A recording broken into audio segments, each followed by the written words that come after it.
algo bueno le va a ocurrir. No hay forma que pueda perder. Yo soy el hijo de un gran rey. No hay forma que pueda perder. Tengo en mí el poder de vencer. A partir de este momento les presentamos su programa Las Palabras de Gracia para tu vida. Ahora soy hijo del destino. Desde que a mi vida Dios vino. No hay forma que pueda perder. Yo soy el hijo de un gran rey. Ahora soy hijo del destino. Desde que a mi vida Dios vino. No hay forma que pueda perder. Yo soy el hijo de un gran rey.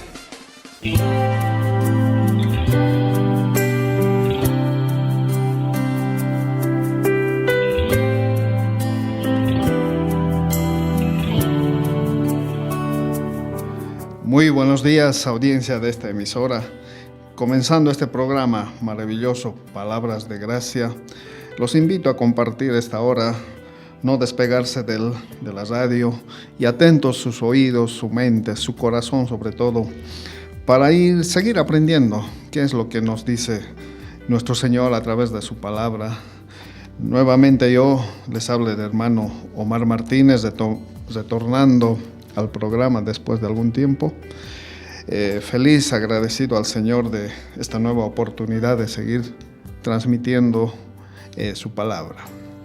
En esta mañana, hermanos y amigos que nos escuchan tal vez por primera vez, vamos a hablar de un tema muy importante, porque a veces cuando recién entramos al camino del Señor no entendemos muchas cosas, o cuando todavía no recibimos al Señor, no entendemos, como dice la palabra, es locura para nuestra mente muchas cosas de lo que dice la palabra, ¿no? No podemos entender algunas cosas, pero hoy vamos a dilucidar por qué es lo que pasa a nuestra mente.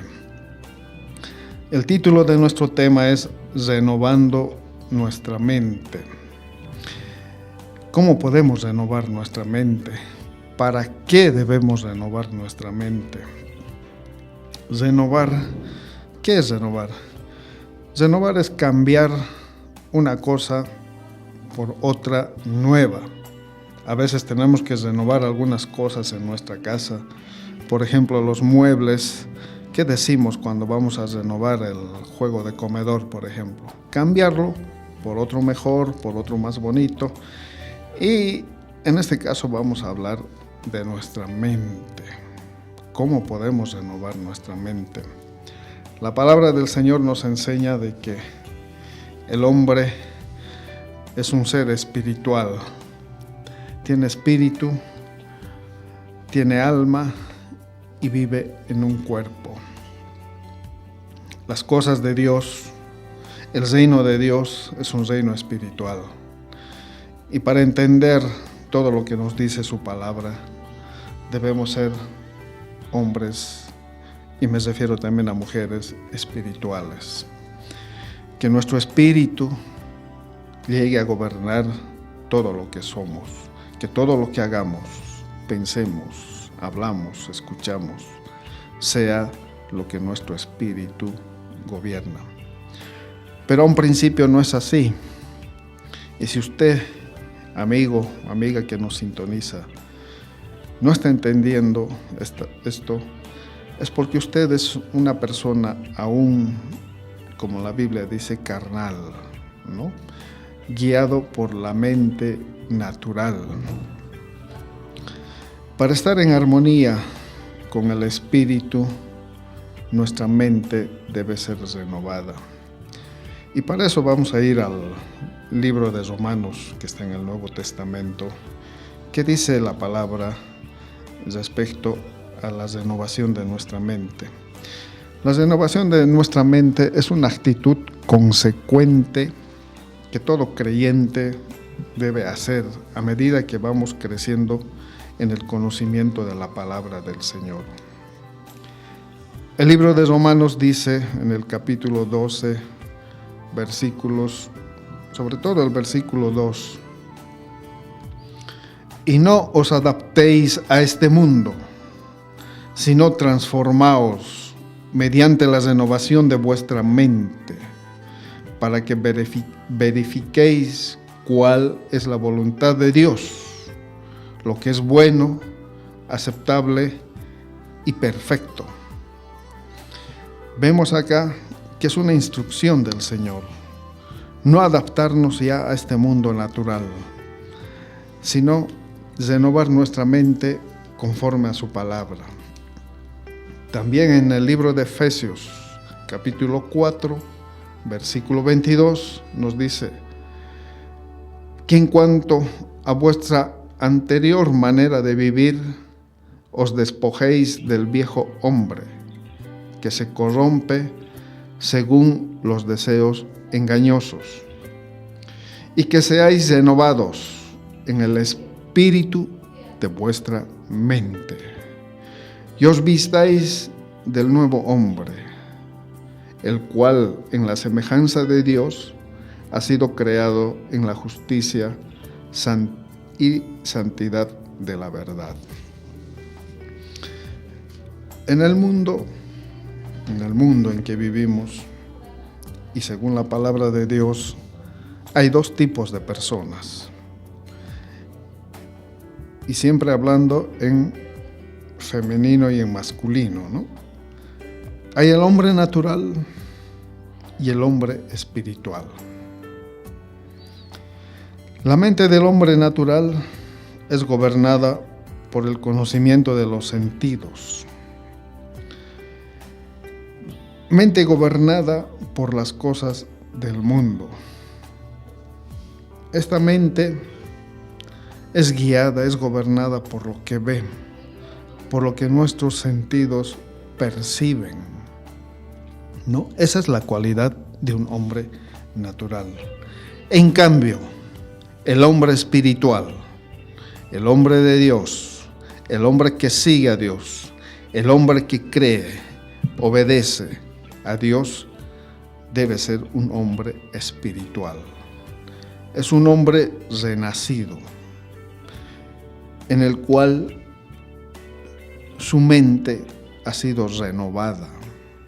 Ha sido renovada ¿cómo? A través del conocimiento de la palabra. Es por eso que cada creyente, cada día, debemos ir creciendo en el conocimiento del Señor, de su palabra, de su voluntad. Esto toma un tiempo. El hombre espiritual, poco a poco, cada día, tiene que ser dominado, gobernado por el Espíritu, por su Espíritu. Dios es un Espíritu.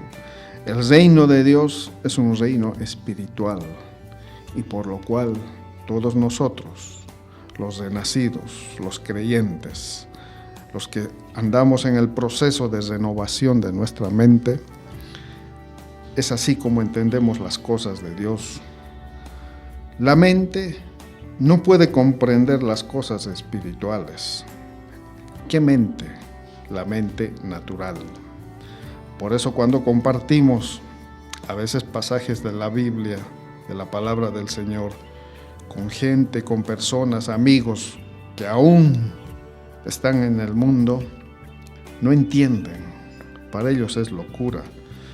Y la misma palabra nos dice, los que están con la Biblia en la mano pueden ir a buscar al libro de Corintios, 1 Corintios, capítulo 2, versículo 14.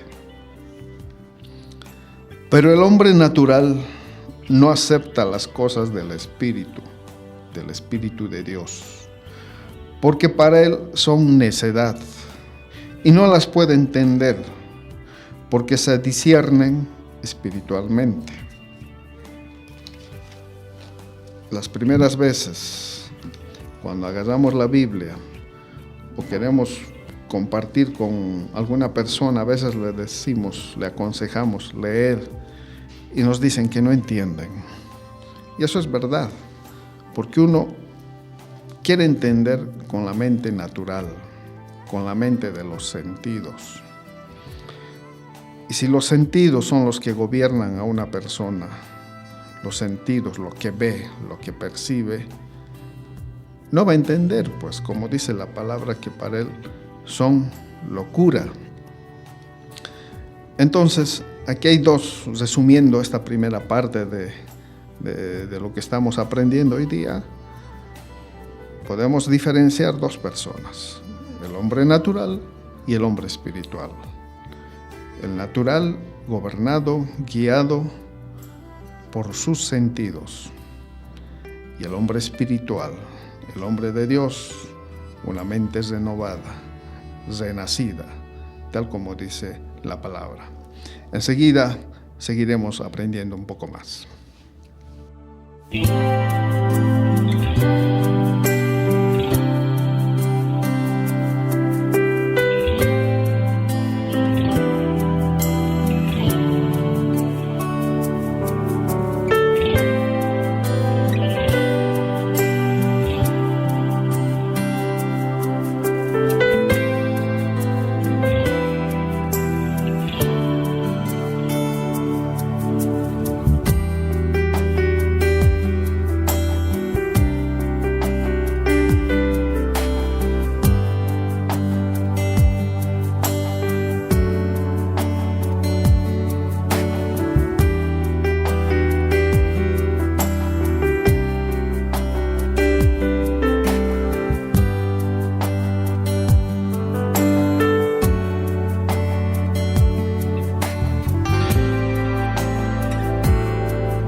Seguimos aprendiendo acá la palabra, el tema renovando nuestra mente. ¿Cómo? ¿Por qué? ¿Para qué renovar nuestra mente? Continuando con esta enseñanza, el libro de Santiago, en el capítulo 3, versículos 15 al 17, nos está mostrando que hay dos tipos de sabiduría. Debemos ser sabios una vez que una persona, un creyente, está en el proceso de renovación de su mente. Se va haciendo más y más sabio cada día. ¿Qué dice Santiago? Comenzando un versículo antes, capítulo 14 del capítulo 3. Pero si tenéis celos amargos y ambición personal en vuestro corazón, no seáis arrogantes y así mintáis contra la verdad. Esta sabiduría no es la que viene de lo alto, sino que es terrenal, natural, diabólica. Porque donde hay celos y ambición personal, allí hay confusión y toda cosa mala. Pero la sabiduría de lo alto es primeramente pura, después pacífica, amable, condescendiente, llena de misericordia y de buenos frutos, sin vacilación, sin hipocresía. ¿No? El hombre natural tiene una sabiduría terrenal y el hombre espiritual tiene una sabiduría que viene de lo alto, como dice la palabra.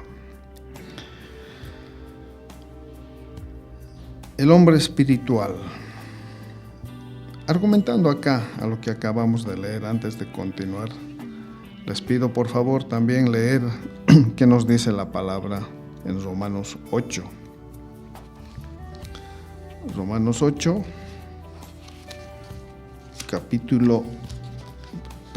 versículo 6, Romanos 8, 6. Es una advertencia, ¿no? Porque la mente puesta en la carne es muerte, pero la mente puesta en el espíritu es vida y paz. Ya que la mente puesta en la carne es enemiga de Dios, porque no se sujeta a la ley de Dios, pues ni siquiera puede hacerlo. Y los que están en la carne no pueden agradar a Dios. Ya que la mente puesta en la carne, o sea, en los sentidos, es enemiga de Dios, dice acá en el versículo 7. Porque no se sujeta a la ley de Dios. Resumiendo lo que estamos aprendiendo hoy día, estamos conociendo a dos tipos de personas, unas gobernadas por la mente carnal, que dice acá la palabra que es enemiga de Dios, y por lo cual no hace las cosas que Dios quiere, no se somete a la voluntad de Dios.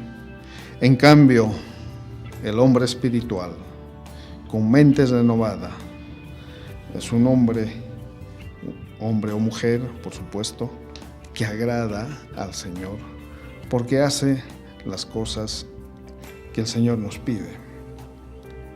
Yo los animo en esta mañana a que cada uno de nosotros siempre tomemos conciencia de cómo va ese nuestro proceso de renovación de nuestra mente, de nuestro entendimiento. Seguimos viendo las circunstancias, tal vez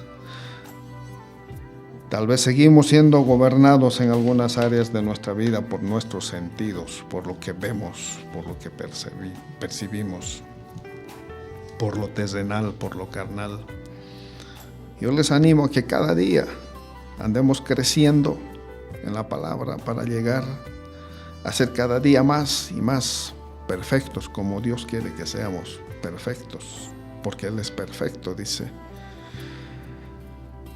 Creciendo, dejando ya atrás las cosas pasadas, dominando a esa carne, dominando a los sentidos y poniendo por sobre todo lo espiritual, lo que Dios nos enseña. El hombre creyente es un hombre de fe. Es un hombre de fe. Andamos por fe, no por sentidos. Esa es la gran diferencia. El hombre carnal, el hombre terrenal, el hombre del mundo es guiado, es impactado por las cosas que pasan, por lo que ve, por lo que escucha. En cambio, los hombres espirituales somos guiados por la palabra de nuestro Señor. Lo que ven nuestros sentidos no nos gobierna, no nos debería gobernar. Lo que nos gobierna es una mente renovada, inspirada, fundamentada en la palabra de nuestro Señor. Hermanos, y yo los invito para que el próximo miércoles nuevamente estemos compartiendo otros aspectos de la palabra tan rica, una palabra poderosa, viva, como dice la palabra de Dios, es viva y eficaz, para el bien de nosotros, para seguir agradando a nuestro Señor y andando en fe como todo creyente debe andar. Sigan bendecidos en gran manera por nuestro Señor.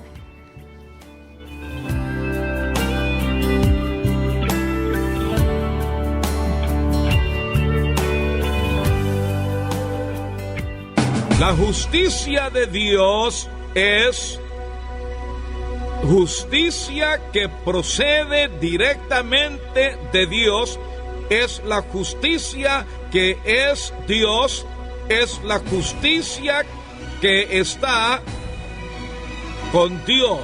Así que es la justicia de Dios. Esta noche vamos a leer Isaías. Allí veremos el pasaje fundamental, uno de los pasajes esenciales y primordiales acerca del tema de hoy en Isaías 32. Es muy importante recordar, al estudiar Isaías y también al estudiar el ministerio de Jesús. Bueno, cuando estudias cualquier tema en la Biblia, si tienes preguntas sobre un tema, por ejemplo, cómo orar o cuando lees orando en el Espíritu, el apóstol Pablo lo escribió por el Espíritu Santo. Debes leer todos los escritos de Pablo y ver dónde se vuelve a mencionar. Así el Espíritu interpreta su propia palabra. En vez de ir por toda la ciudad preguntando, ¿quién sabe lo que significa ese pasaje?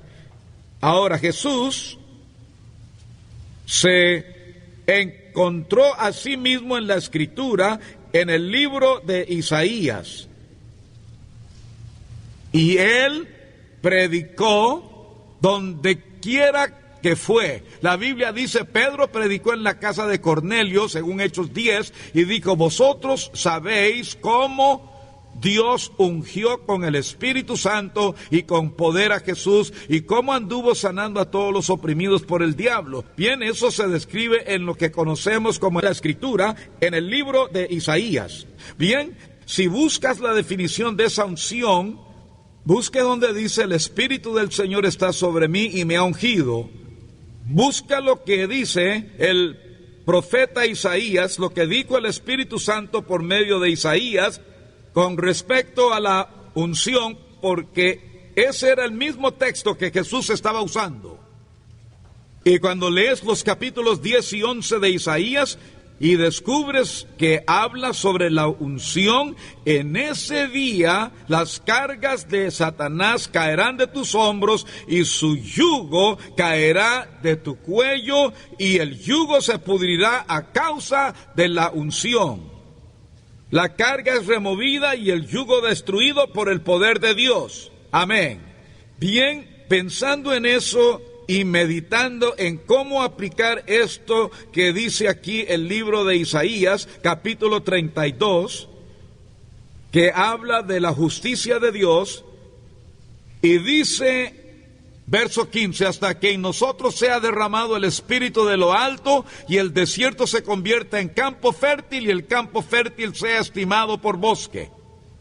Y habitará el juicio en el desierto y en el campo fértil morará la justicia.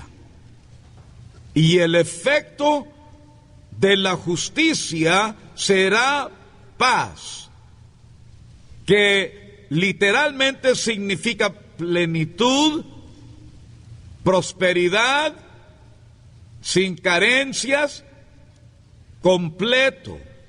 Aleluya.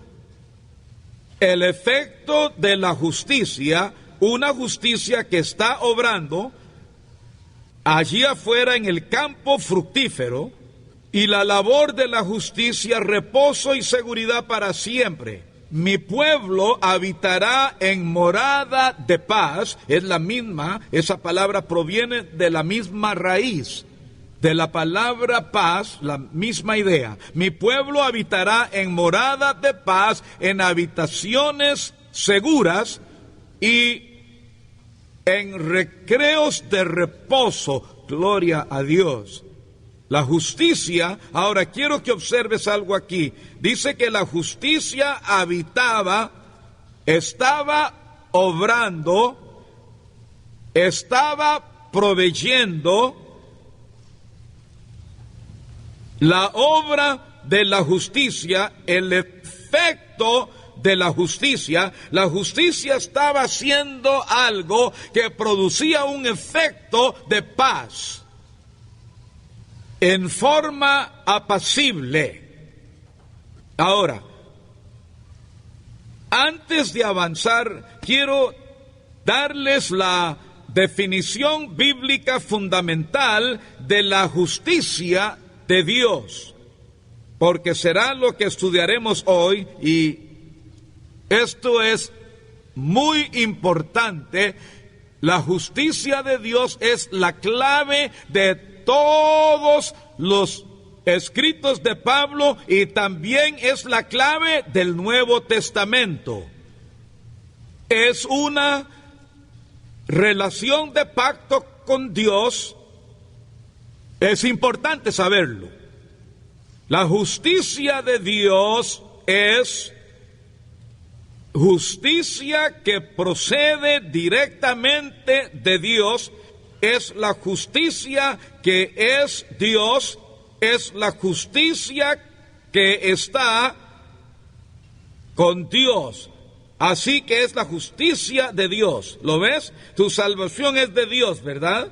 No de ti mismo. Tu salvación es de Dios. Isaías 54, volvemos al libro de Isaías. Isaías 54, versículo 17, dice: ningún arma forjada contra ti prosperará, y condenarás toda lengua que se levante contra ti en juicio. Esta es la herencia de los siervos de Jehová, y su salvación, o su justicia, y su salvación de mí vendrá, dijo Jehová. La justicia es algo inherente a Dios mismo, emana de Él y así fluye. Esta es la definición. La justicia de Dios es la habilidad de estar en la presencia de Dios el Padre y en la presencia de Satanás y de todas las tinieblas, sin sentir culpa alguna, sin sentir condenación, sin sentir nada de inferioridad, como si el pecado nunca hubiera existido. Esa es la justicia de Dios. Y de eso hablamos. Quien camina en esa verdad ha renovado su mente por la palabra de Dios, desarrollando una conciencia de justicia. También la Escritura nos exhorta diciendo que hagamos esto. Es una conciencia de justicia. Teníamos una conciencia de pecado, una conciencia de fracaso, de dolor, enfermedad y temor, una conciencia dañada que siempre nos acusa de nuestras fallas, como vimos la semana pasada cuando Jesús dijo: quitad la piedra. Luego, frente a la hermana de Lázaro, él dijo: quitad la piedra de la puerta, y dijeron: Señor, el cuerpo hiede. Él dijo: ¿no te he dicho que si crees verás la gloria de Dios? Ese era Jesús. Pero hermano Copeland, santo cielo, pero ese era el Señor Jesús. Sí, era Jesús. Y tú eres su coheredero.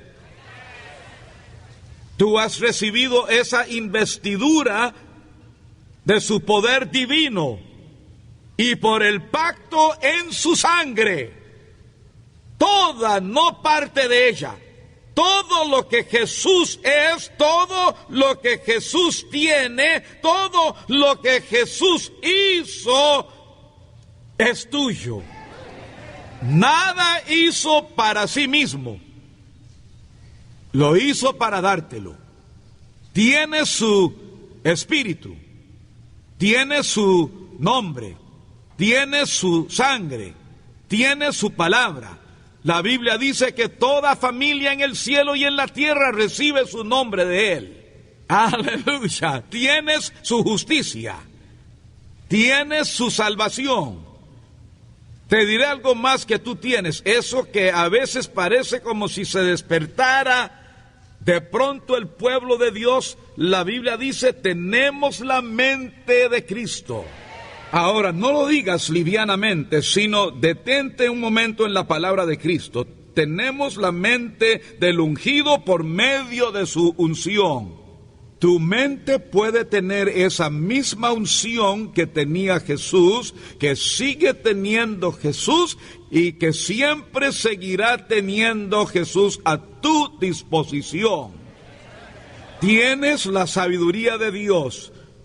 Oh, sí, dice la Biblia que la sabiduría que Dios predestinó antes de los siglos para nuestra gloria, 1 Corintios 2, antes de la fundación del mundo la preparó para ti. De hecho, todo lo hizo antes de la fundación del mundo. Te conoció antes de la fundación del mundo. Eso enseña Efesios. Te escogió antes de la fundación del mundo. Te prometió salvación antes de la fundación del mundo. Nos dio un llamado santo antes del mundo. Jesús fue designado antes de la fundación del mundo. El Cordero fue inmolado antes del mundo. ¿Qué significa eso? Quiere decir que Él hizo todos esos pactos y promesas para ti antes que existieras. Él te conoció siendo tan perfecto como Jesús, te conoció antes de la creación de la tierra, ya te había diseñado maravillosamente. Aleluya, amén. Te conoció y te enriqueció más allá de tus sueños. Antes de la fundación del mundo, la Biblia dice, nos bendijo con toda bendición espiritual en los lugares celestiales. Y así fue, pues lo hizo cuando la tierra no existía. Y planeó el modo de que no perdieras la bendición antes de la creación del mundo. ¿Por qué? Porque Él lo creó todo para ti y para mí, para toda su familia. Así que cuando Él te hizo justicia de Dios, lo decidió antes de que viniera el pecado. Lo decidió, Él pintó en su corazón un cuadro de ti, mucho antes de la creación del mundo, cuando fuiste a Él diciéndole: oh Señor, soy un desastre, un fracaso, soy solo bla, bla, bla. Bueno, le estabas diciendo la verdad. Eras un desastre, pecado enfermedad, todo eso, sin esperanza, sin Dios en el mundo y todo lo que teníamos al acercarnos a Él. Pero Él no te vio de esa manera. Él te vio de la forma en que te creó antes de la fundación del mundo, y luego Él también preparó tu nuevo nacimiento según su plan.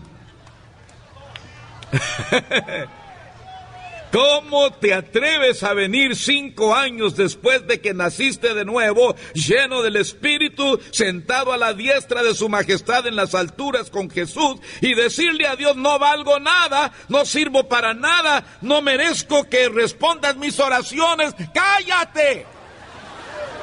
Semejante blasfemia en la presencia de Dios, pisotear la sangre del Cordero. No lo hagas. Aunque lo sientas, pero tus sentimientos no son tu Dios. Tus sentimientos te obedecen. No dejes que tus emociones te controlen. Levántate y di: soy justicia de Dios. No importa cómo me sienta, honraré la sangre. Te pararás y pondrás todo eso debajo de tus pies. Saldrás por esa puerta y dirás: gloria a Dios, aleluya. Camino en victoria. Sentimientos, sujétense y sigue adelante. ¿Recuerdas lo que dijo Pablo? ¿Golpeo mi cuerpo? ¿Sabes lo que significa esa palabra? Viene de un término griego que significa someter, golpear. Cállate, no me dirás qué hacer. Él dijo: yo pongo mi cuerpo en servidumbre. Te levantas adolorido y dices: alístate. Ya hace 2000 años que estás sano, ¿por qué sigues actuando así? Tendrás que aprender a hacerlo. Sí, te lo aseguro.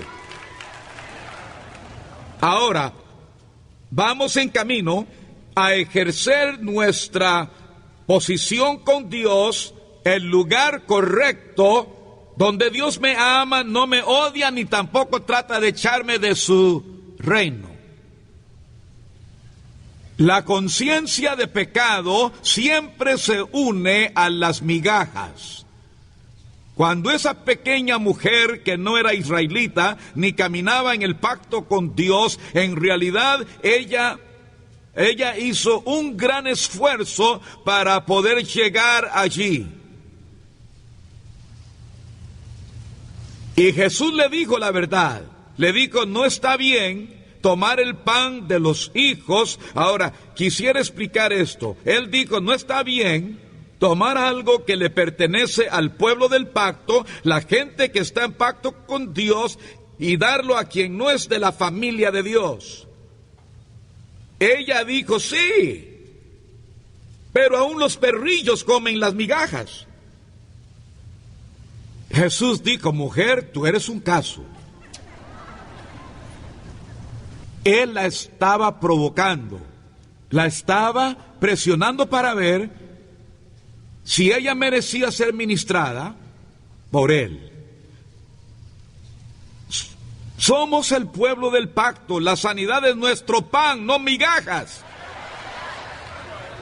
Pero como el conocimiento y el pecado hacen que la conciencia se agarre de esas migajas. Oh, eso suena tan bien. Y llegamos al trono de gracia no confiados, sino arrastrándonos, temerosos, buscando migajas. ¿Cómo te sentirías? Piensa, ¿cómo te sentirías si tu hijo entra gateando por abajo de la mesa y le dices: José, ¿qué estás haciendo? Ven aquí, siéntate a la mesa con nosotros. Mamá pondrá la comida en la mesa. ¿Qué haces ahí? Oh, perdón, no quise enojarte. Es que yo solo quiero ser humilde. Solo dame de las migajas que caigan. José, sal de debajo de la mesa. ¿Pero qué estás haciendo?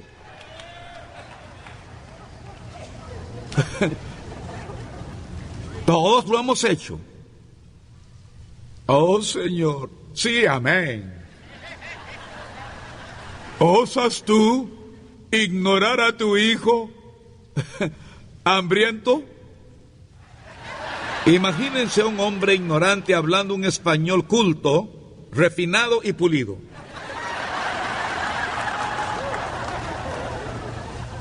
Habrás de vedárselo.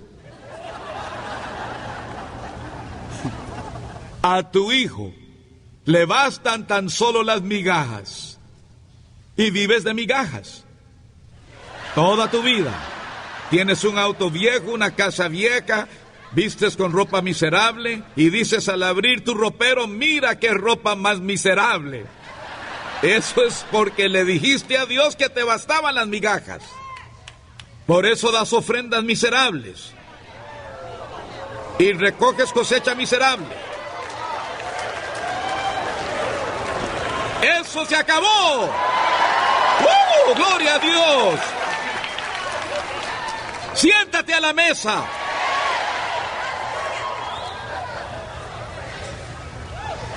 La fiesta del Salmo 23 no es solo en el cielo. Es en presencia de tus enemigos. En el cielo no los tenemos. La mesa del banquete del Salmo 23, aderezas mesa delante de mí en presencia de mis angustiadores. Lee ese salmo en tu casa. La mesa del banquete está en el valle de sombra de muerte. Estás de fiesta en pleno valle de sombra de muerte.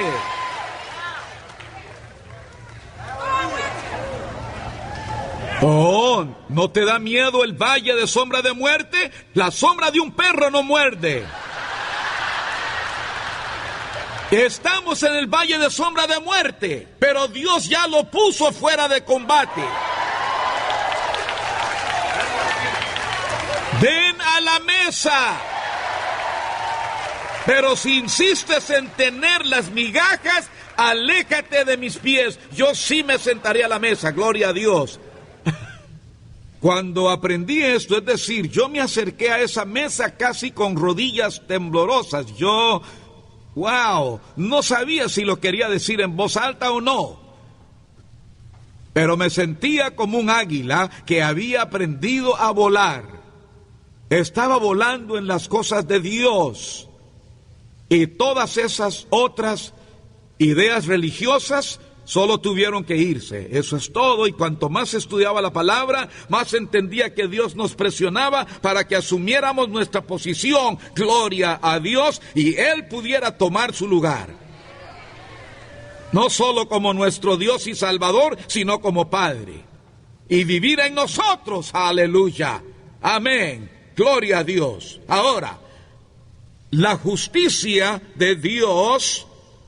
La palabra justicia es una palabra castellana que literalmente significa rectitud. Se usa en varios campos y no nos damos cuenta de que realmente sacamos mucho provecho de ella usándola de la misma manera. Es un término legal especialmente en los Estados Unidos. Es un término de pacto. Y nosotros conectamos la justicia con términos bíblicos, pero también hablamos de declaración de derechos. Como ciudadano tienes ciertos derechos. Por ejemplo, en los Estados Unidos, bajo la Constitución de Estados Unidos, tenemos ciertos derechos. Si eres un ciudadano ejemplar y no violas las leyes del país, tienes ciertos derechos. Y esos derechos te pertenecen. Puede que te digan que no los tienes, pero te diré que ha habido guerras en este país para alcanzar esos derechos. ¿Entiendes? También tenemos ciertos derechos en el reino de Dios. Son nuestros. Provienen del pacto de Dios con juramento de su sangre, en la sangre del Hijo de Dios Jesús. Amén. Oh, esto es poderoso.